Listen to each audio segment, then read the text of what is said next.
everyone, and welcome to another True Crime Tuesday.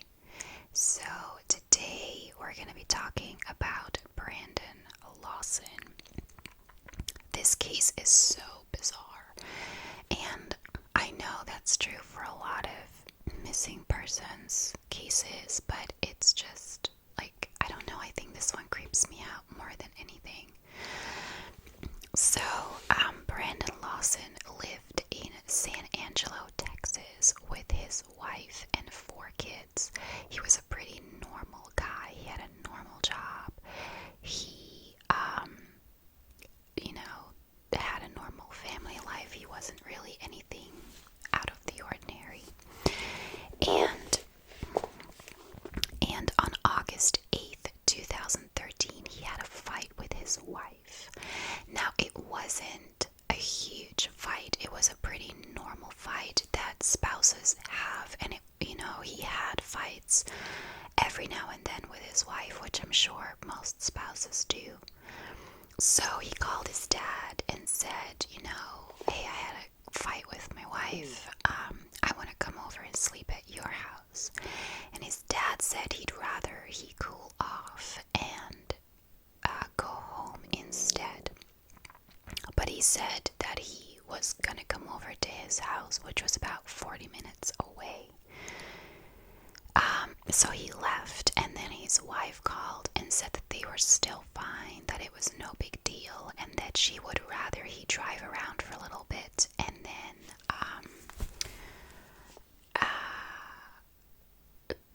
cool off and come home instead. But if he really wanted to go stay at his dad's house, that she preferred it if he went and stayed at his brother's house, because that was only 5 minutes away. So at 12:34, 12:36, and 12:48 a.m., his wife had missed phone calls from Brandon. I should point out that he left the house at 11:52 p.m., so it was, maybe 40 minutes later. And since she didn't answer, he called his brother. So his brother Kyle got a phone call from him at 12:38 a.m. to say that he had run out of gas and could he please come and bring him some gas. So Kyle and his girlfriend went over to Brandon's wife's house. She had a gas can and she said she was going to bed, but she would leave it out on the front porch. Now, they realized that they didn't have any money to get gas, so they decided they were going to go pick up Brandon, have him fill the gas can, and then drop him back off at his car. So, at 12:54, so 16 minutes after he got in touch with his brother, Brandon calls 911. And this call is talked about so much on forums because it's a very hard to understand call. So Brandon was from Texas. He had a very southern accent. The operator had a very southern accent, and it was hard to understand them. On top of that, the call, the audio quality of the call was really bad, and Brandon was running and panting. So all of his words were half spoken. So a lot of different people hear a lot of different things in this call. Now, I wrote down what the majority seem to think, but you're gonna hear that this call doesn't make a lot of sense. So I don't think this is what he actually said, but this is what people hear that he said. So he said that he was in the middle of a field. Some guy was pushing some guys over. The first guy chased him into the woods, and that there was one car there. There was no reasoning with these people, and he said that he accidentally ran into them, and he sounded very panicked. Now, you can hear a loud bang in the background at this point, which some people believe is a shotgun or a gunshot. And some people believe it's a car door slamming, so there's just a lot of disagreement on what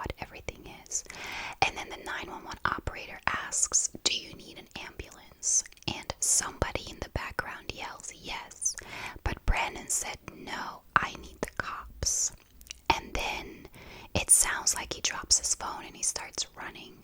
Now, some people say that they hear a car revving in the background and chasing Brandon, but other people don't hear this. He said that he was being chased into woods, unless the woods had like a road running in the middle of it. I don't know how a car can chase someone in woods, but that detail isn't really important. So a bit after that, a motorist calls 911 to say that there is a truck haphazardly parked on the road. At 1:10 a.m., so another 16 minutes after Brandon called 911, his brother Kyle shows up at the truck, and there's a deputy there. So the deputy wants to call in the truck being parked dangerously on the road for other motorists. And Kyle says, "No, that's my brother's. We brought him gas. He's gonna, he's only 10 minutes away. He's gonna come fill his car, and then the truck will be gone." But the deputy decided to investigate the car, and he found that Brandon's belongings were all gone. So his ID, his wallet, his phone were all with Brandon. And he also said that the car had no damage. So when Brandon said that he accidentally ran into people, he obviously didn't mean it literally. He meant figuratively speaking. He accidentally ran into some people. So while this deputy was searching the car, Kyle called Brandon, and he heard the cell service was pretty bad, so all he heard Brandon say was, "I'm 10 minutes away from the car. Hurry up, I'm bleeding."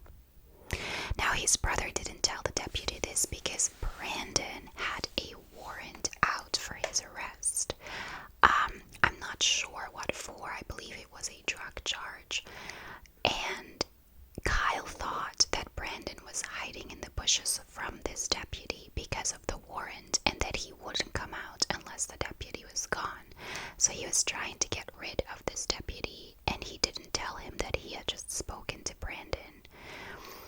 So the deputy decided to call in a tow truck to have the truck towed the next morning. And he said that he would drive up and down the road a couple of times to see if he could find Brandon. So his brother called Brandon, and again he heard him say that he was bleeding. So after the deputy left, Kyle and his girlfriend searched for Brandon until 3 a.m. but couldn't find him. They also concluded at this point that his phone must have been dead because they couldn't get through to him anymore. So they decided to go home and to come back in the morning with more people. Meanwhile, his wife woke up at 4:30 a.m. to several missed calls and very frantic voicemail messages from Brandon. So the next morning at 7 a.m., his brother goes back to see whether he was expecting to find that the gas can would be gone and that his truck would be gone and that Brandon would have been back home by then. But everything was still there. So he decides to call the police and come clean about the night before that he had spoken to Brandon, but he didn't want to tell the deputy that because of the arrest warrant. Now, the family immediately thought of foul play because Brandon was very devoted to his wife and his 4 children. He was a real family man, and this fight that he had with his wife was nothing special. Also, he wouldn't have walked out because of the arrest warrant, because apparently he had already discussed this with his wife, and he had decided to turn himself in and work with the authorities, and it wasn't something that was serious enough to get him sent to jail. So his wife said there's no way he would have walked out on his own because of this arrest warrant. So the police searched 2,500 acres of the surrounding area, but they couldn't find Brandon. The family hired their own private investigators, their own dogs, their own aerial planes, but they didn't find anything. Now the dog dogs were specifically trying to find his body because if he had gotten hurt and he was only 10 minutes away, they assumed he wouldn't have gotten very far with his injuries and he might have died from them. But the dogs found absolutely nothing. And that is where all the facts of this case end. It's been 5 years and there's been no sight whatsoever of Brandon. So there are so many theories in this case. When I researched this, this case has its own subreddit on Reddit. And every time someone has a theory, they post their own thread about it. So there are hundreds of threads just with theories, and there's no way I could go through all of them. They're usually one-person theories as well. So I noted down what sort of the most popular theories are. But I find this case so bizarre that I honestly don't know if I believe any of them, but I'll go through them. So some people think that when he said he accidentally ran into them, maybe he was waiting at a rest stop for his brother and he stumbled across some criminal activity. Maybe he accidentally ran into a group of people that were doing something wrong and they wanted to get rid of him so as not to have any witnesses. A similar theory is that a lot of people hear him talking in the 911 call about a state trooper. Because of his thick accent, he seemed to merge a lot of words together into, like 2 words into 1 word. And a lot of people who have a similar accent seem to believe that he's talking about a state trooper. That a state trooper was pushing some guys over. And that you know what this is as well. I don't understand what pushing some guys over means. I believe it means killing some guys, but I'm not sure. But if that's the case, then, the state trooper might have gone after him to, again, not have any witnesses as to what happened. A lot of people also believe that the voice heard on the background of the call was actually not the person chasing him, but was someone that was trying to help him and was on his side. Now, I found a really interesting theory that I don't actually think is true. Honestly, when I read it, I was like, oh, this is so plausible, but it doesn't explain to me in the end what happened to him. But there's someone who said that the person that was chasing him is actually the second person on the call, but was more like playing with him and trying to scare him a little bit. So Brandon, a lot of people believe that Brandon had to have the phone on speaker because when the 911 operator called or asked, do you need an ambulance, and someone in the background yells yes, the only way they would have heard this question if the phone was on speaker. And people believe that Brandon only called 911 to scare off his pursuers by letting them hear that he was calling 911. So, what this person says is that instead of Brandon saying there's no talking to him, that he said, we're not talking to him, I just ran into him. And that instead of him saying the first guy chased after me, that he's actually saying, I'm about to hurt this guy. And when the operator asked, do you need an ambulance, the pursuer kind of laughs and says, yeah, because he's about to hurt me. And then Brandon says, no, I need the cops. Now, I at first thought that this was a really plausible theory. A lot of people on Reddit were like, wow, that's actually really good that you think of that. But if they were only playing with him or even only just trying to scare him, it doesn't explain why 5 years later he hasn't been found. Now, the last popular theory, and this theory seems to pop up in every missing persons case, is that he had taken drugs and he was hallucinating and people weren't actually chasing him. Apparently, he had a history of drug use, but he had been clean for a while. But, relapses happen all the time. However,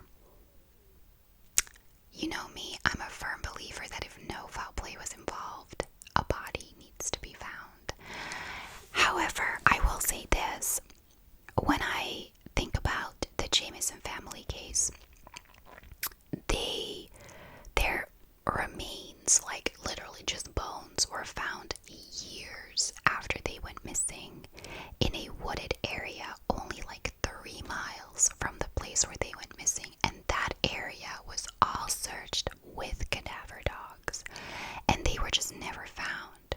So whenever I hear that, people seem to think that it was either death by the elements or suicide or anything like that.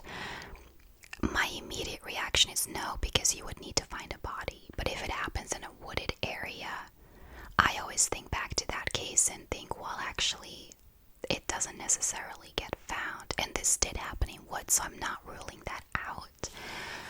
That he died from either a drug overdose or that he died from his wounds but wasn't actually necessarily killed, or that he died from the elements. But he did say to his brother that he was only 10 minutes away. He obviously knew where he was in relation to his car. He could have just come out. And I don't think he was hiding from the deputy, because he specifically called 911 to get cops there. So he was actually looking for help. The kicker about this story is that Kyle, his brother, didn't know Brandon had called 911 at the time he arrived. He just knew that Brandon was looking for gas. The deputy, a lot of people believe, was dispatched when the motorist called for the truck that was parked wrong. But I read in an article that was published, I think, a few years later, that the deputy was dispatched because of the first 911 call that Brandon made. But they classified it as a non-emergent call for someone who had just run out of gas and was looking for help. Nowhere did the operator mention that he was talking about being chased and that he sounded in trouble. Now, I firmly believe that if Kyle had been informed that Brandon had called 911, he would never have left. But his assumption was, he's hiding from this deputy. He may be bleeding, but it's probably from like branches from the bushes, that he just had some cuts and scrapes here and there, and he would be fine.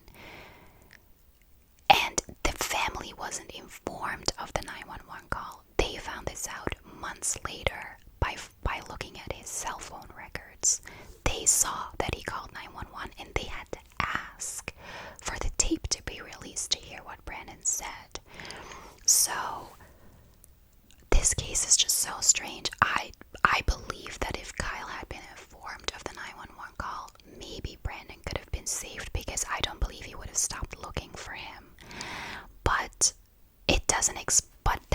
that doesn't explain to me what actually happened to him. I find it so strange that he just made this weird call, was apparently being chased by people, and was then never seen again. I do believe the theory the most, that he maybe ran into some sketchy criminal activity and was chased because of it. But a lot of people also question his running out of gas, because really that's not from this time anymore. Like, if you're driving around, like, you notice that you run out of gas. Although, to be perfectly honest, I'm one of those eggheads that doesn't necessarily notice, so I don't know. One thing to note as well is that the place that he called Kyle from was not in the direction of his dad's house at all. So he wasn't going there. It seemed like he was genuinely just driving around to cool off. And that's really all there is in this case. Like, there's just the police have absolutely no idea what happened to him. I get that the people that were heard on that call wouldn't just come forward because they're obviously suspects, but the police also never made a call out for anyone to come forward that was possibly on that call. So I just feel like they didn't really investigate this either. But yeah, I don't know, let me know what you guys think, and as always, please give it a thumbs up if you liked